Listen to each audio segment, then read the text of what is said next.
Manga-Waido. My name is Shinji Miyazaki. I've never been good at sports, but I was the best at studies all my life. My favorite subject is history. I want to become a government official when I grow up. That way, I can change Japan for the better, to create a stronger country. That's my dream. But all my life, I was the geeky introvert loser. That's what everybody called me. However, I got into the best university in the area. I studied hard every day to gain enough knowledge to pursue my dream. To become a government official, I had to make sure I passed the civil servant exams first. However, one day, "Hey Shinji! You want to come to a blind group date on Saturday?"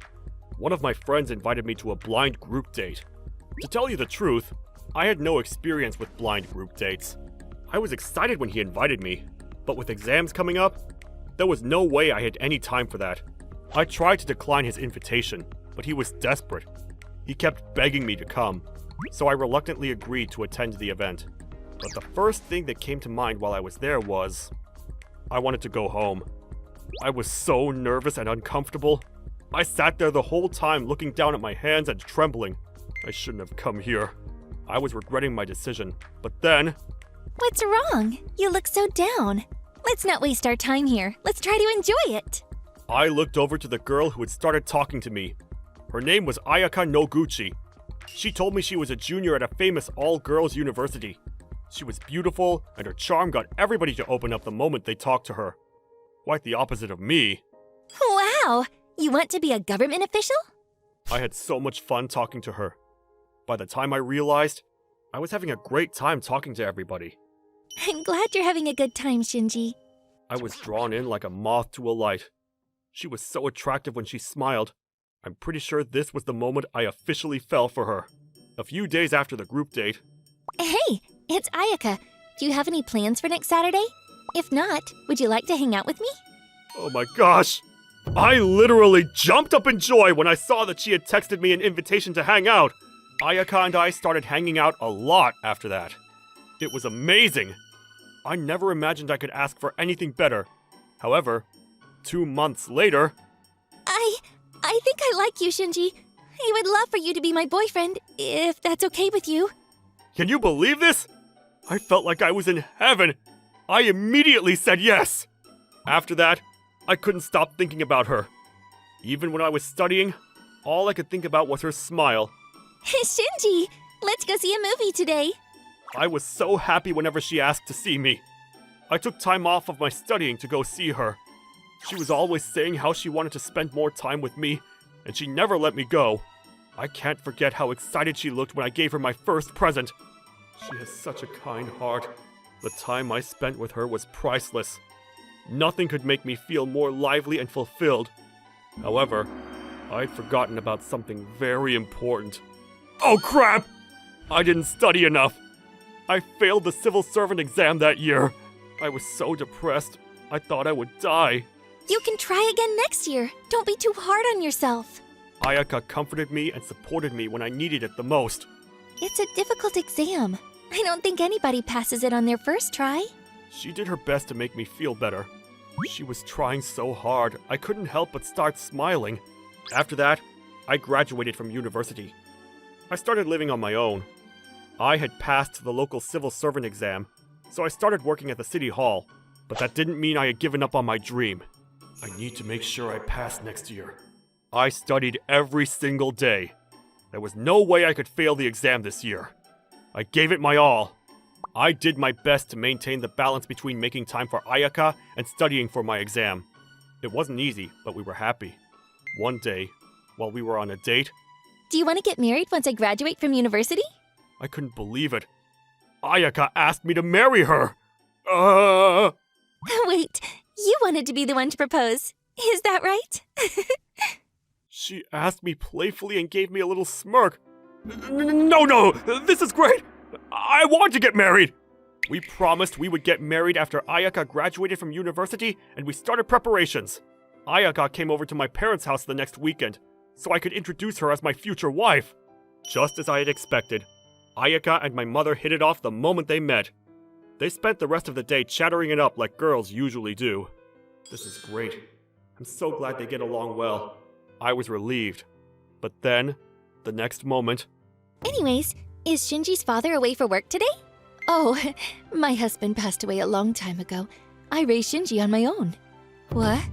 We had been dating for about a year. That was the first time I realized I hadn't told Ayaka about my father, and how I came from a single-parent household. Gosh, I'm sorry I didn't tell you before. Oh, it's okay. Ayaka looked a little surprised, but she continued having a nice conversation with my mother. I didn't think she was bothered by it at all. However, on our way home... So your mother raised you all on her own. That means you guys must be poor. What? I thought I had misheard her the first time she said it. What did you say? I'm sorry, but I'm not marrying a poor guy. It's going to cause too many problems in the future. Ayaka suddenly started making horrible comments about how I was poor and pathetic. She said I wanted to become a government official because I didn't want to be poor anymore. She said I would give my mother all of the money I made, and there would be none left for her. I could feel that she strongly meant every word she said. It was obvious she was disgusted. I was shocked. I stayed with you because I thought you'd pass the exams next year. You looked smart. But I remember someone telling me that you don't get paid that much at first. I didn't sign up to take care of a pathetic loser. You say I'm poor? You're making blind assumptions! Yeah, we're done. I'm breaking up with you. I was fuming. I couldn't believe she would attack my mother like that. I started yelling at her. I regret not seeing what kind of person you really are. Believe me, I do not want to marry you! Did you just insult me? You'll regret this. I promise you. In the end, we had a huge fight, and we broke up that night. My precious days with Ayaka were over in an instant, and I was left with nothing.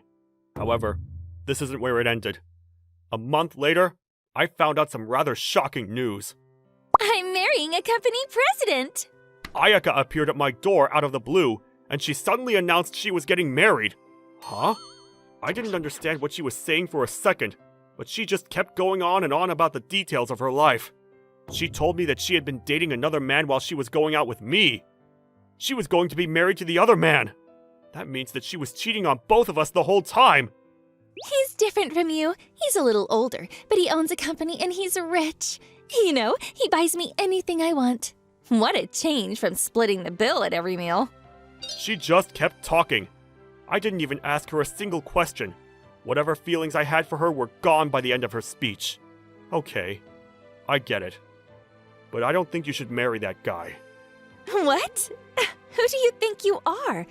Oh, you're jealous. You're only saying that because you're jealous of me. I'll become rich while you are poor and still failing at life. No. Ha! Then what is it?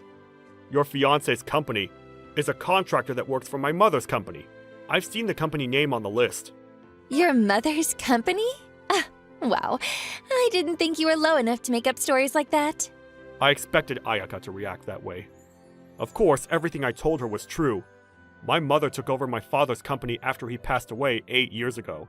I saw Ayaka's fiancé's company on the list of companies my mother hired, so I knew about the company before Ayaka told me.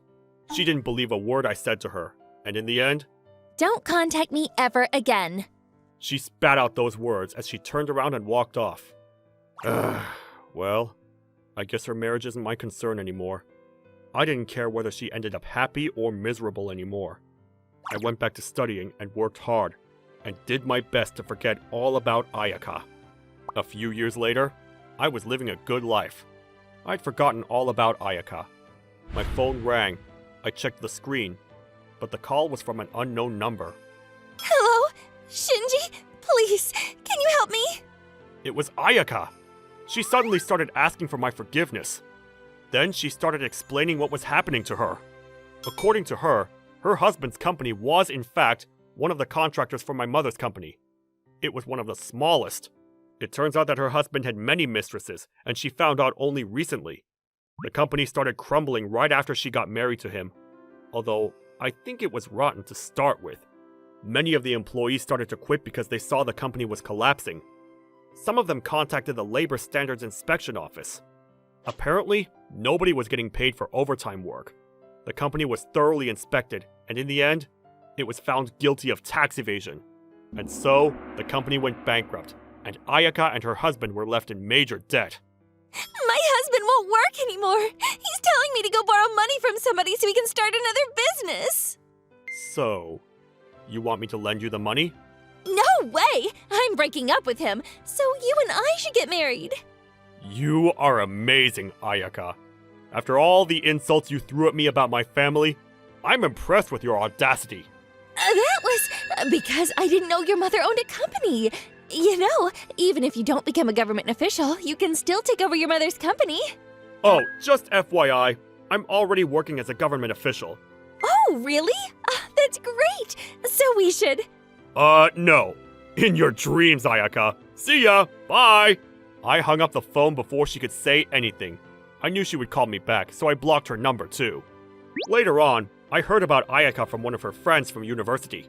She ended up staying with her idiot husband. He didn't work at all, so she had to go make the money. She worked as a part-timer during the day, and she was a hostess at night, working to satisfy her customers. If only she was as hardworking as she is now, she probably would have had a different ending. But she needed to learn that she should work for her own good, instead of relying on rich men to support her. I think I learned a valuable lesson through all of this too. I will do my best to give the citizens the best they can get. And as a man, I will do my best to pick my women better. Life isn't always easy. We all need to do the best we can to make our own lives better.